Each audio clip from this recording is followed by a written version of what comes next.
vedare tinokuchingamidzai zvekare kune chimwe chirongwa pano paZim, Facebook, Secrets and Confessions. Tadzoka zvekare nemamwe mamessages. Regedzai tibva tapinda mumamessages edu atadzoka takakubatirai. Message yedu yekutanga yakamira sekudai so: hanzi makadi zvenyu mukomana Ashe, ndinokumbirawo kuti munge muchindiposterawo nyaya yangu makavigawo chitupa changu. Inini ndava ne2 years ndiri mumarriage, but dambudziko randiri kusangana naro, the biggest challenge, murume iye anondichengeta, uye pa2 years idzi mukoma, kana mukada kuona madevelopments akaitwa kumusha, I can send you my pictures andakaitirwawo madevelopments awa nemurume wangu, achiitira kuti vabereki vangu vakwanise kugarawo zvakanaka, ivo vabereki vagere zvavo kumusha. Zvaizvezvi mukoma tototaura kutoti imba inongogara yakangoti ngwengwengwe magetsi, because iye akangoita zvekungo-order masolar awa online ndokubva abva kuSouth Africa ikoko, ndokubva azoya kuno akabva ainstolewa. Saka hama dzangu dzinoti dzikaona zvose izvi zvadzinoitirwa nemurume wangu paya pandinenge ndichichema nekurohwa, vanobva vanditi ndinofanira kuti ndinge ndichibehave inini. Vanongonditi nekuda kwekuti ndichiri mwana mudiki, sometimes ndo zvinozokonzeresa kuti ndinge ndichidheerera murume wangu kana kumuita zvinomubowa, izvo zvinozokonzeresa kuti ndinge ndichizorohwa. Chinondirwadza mukoma ndechekuti iye murume wangu uyu, mafriends ake madoctors, iye he is a pilot, ainge ambori in the Air Force, but now ava kushanda as a commercial pilot. But dambudziko riripo nderekuti anoti kana akandirova anondirova panzvimbo paya pekuti handionekwi kuti ndakarohwa, zvekuti vanhu kana ndikavaudza kuti nezuro ndakarohwa vanobva vanditi tumidzira mapictures acho tione, but pekuti ndinge ndichivarakidza kuti apa ndo pandakarohwa apa, vanhu vanobva vafungidzira kuti zvimwe kuda hwanana hudiki hwangu hunoita kuti ndinge ndichinyepera murume kuti akandirova. But mukoma zvenyu, ndanzwa nekurohwa almost on a daily basis.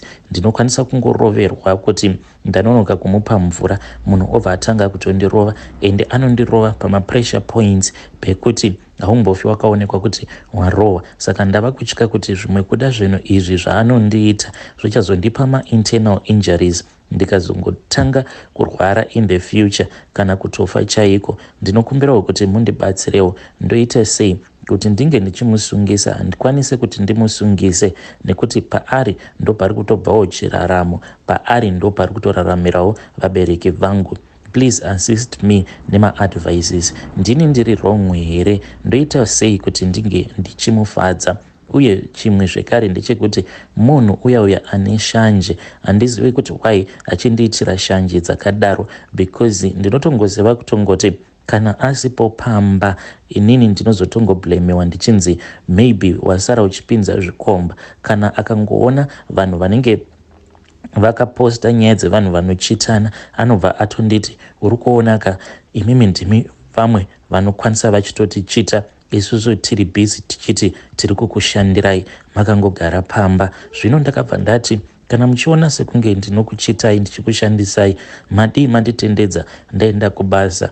Munhu akabva ati alright, uchaenda kubasa, but akazoti adzoka ndokubva azotanga kundirova achiti why uri kuda kuenda kubasa, zvinhu zvawakaudzwa nechikomba chako kuti munyatsokuwana mukana wekuti munge muchidanana, manje wakanyura, hakuna izvozvo. Kana waifungidzira kuti uchadya mari dzangu mahara, manje uchachiona. Saka ndinotooneswa chimoto nekuda kwekuti anondichengetera vabereki vangu. Mari yakaenda kumba kwedu yakandifadzawo ikafadza hama neshamwari. Kumba kwedu kwakaendeswa $7,000, but mari iyi ndinoisafira on a daily basis. Anokwanisa kuuya paya pandinenge ndichinzwa kuti ndakaneta, ndine stress munyama dzangu, I can't make love to him, but kana ndikangotadza kuita bonde naye anobva atoti iwe unoziva kuti $7,000 inotanga business rakaita sei.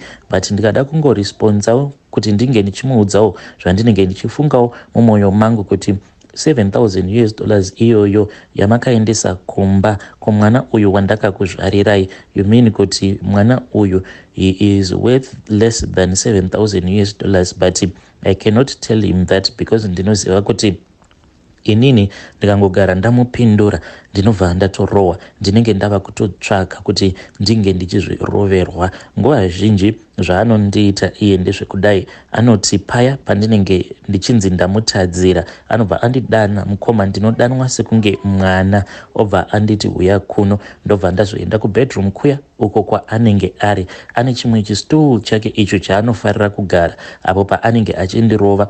Nguva zhinji anobva azondiisa pakati pemakumbo pake apa, akaita zvekundidzvanya nemabvi ake, ende munhu uya wekuti he is physically fit, hapana kana zvandingambomuita. Anobva azondibata maoko angu, anenge akaisa ruoko rwake muzasi mema-shoulders angu zvekuti anenge akandipina maoko angu zvekuti hakuna kana kwandinoenda.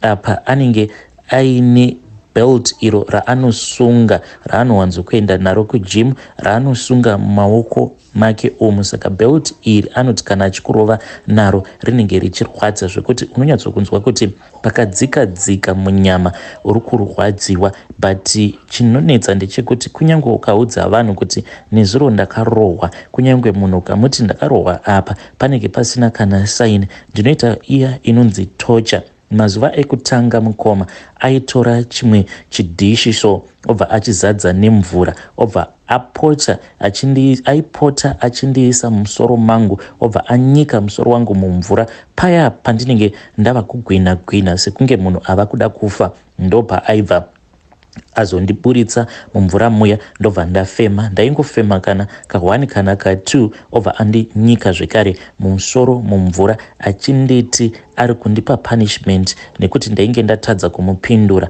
Akazosiyana nazvo zvinhu izvi mushure mekunge azonyanya kundinyika mumvura kwenguva yakati rebei, ndokubva ndatokolapsa mukoma. Kubva ipapo ndopa akazosiyana nayo nyaya iyi yekupota achindinyika mumvura. Zvino mukoma Nashe, handiziviwo kuti hama dzangu ndikaita sei kuti dzinge dzichindinzwisisa kuti kumba uku ndiri kurohwa. Ndinototi kana paya ndikarohwa paya ndinozotofenda, kana ndafenda ndobva ndamutsiwa, but kana andimutsa haandikumbiri ruregerero. Iye anenge otondishora zvekare pamusoro pazvo achinditi you are just a weak woman. Mukoma, ndo zviriko kumarriage kwangu, handizivewo kuti ndoita sei, ndatambudzika. Muone zvenyu, pandakasangana naye murume wangu uyu ndakatombodhilita mafone numbers ake mushure mekunge andikumbira manumbers angu, ndokubva ndamupa paya. Then mukuzonotaura umu ndakabva ndaona kuti munhu uya wekuti ane nguva dzekuti sometimes aisambobatika paWhatsApp ndichitaura naye ndichiona kuti munhu uyu ari online but asingandi respond. Zvino ndakabva ndazoti zviri nani kuti munhu uyu ndinge ndichimubloka, because it seems as if munhu uyu anenge ane magirlfriends ake. But mukoma, hameno kuti chii chakazongoitika, manumbers ake awa ndakazongomaona kuma-SMS, ndikangoti let me speak with him for the last time. Ndopa takabva tazototi murudo tikabva tatonyora murudo. But I regret mukoma, ndakatorohwawo like I told you 7k yakatoendawo kumba kwedu, ndikatoitawo a nice big wedding, ndokubva tatoendawo kuhoneymoon kwedu. But ndanzwa nekurohwa mukoma Nashe, kunyange pandainge ndiine pamuviri munhu aita zvezvekunditswinya asingandirove zvekundirova nezvibhakera, aingonditswinya kana nzeve kana kungoita zvimwe zvinhu zvekuti zvinongokurwadza. Please assist me, what can I do kuti murume wangu uyu ange achichinja? Paari ndo pari kutoraramirawo hama dzangu, so I cannot move out and I do not want to get him arrested because zvinozoshandei, because I will suffer, my parents will suffer. Hey, vedare ndo message iyo yandakatumidzirwa ichibva kuna vahanzvadzi vedu. Zvakangoma hazvo, mwanasikana watambudzika uyu. Hanzi murume anoti kana achindituka anonditi ndo zvinonetsera kuroora vanhu vasina kudzidza. Hanzi inini handina kana one subject pa-O level yangu. So sad.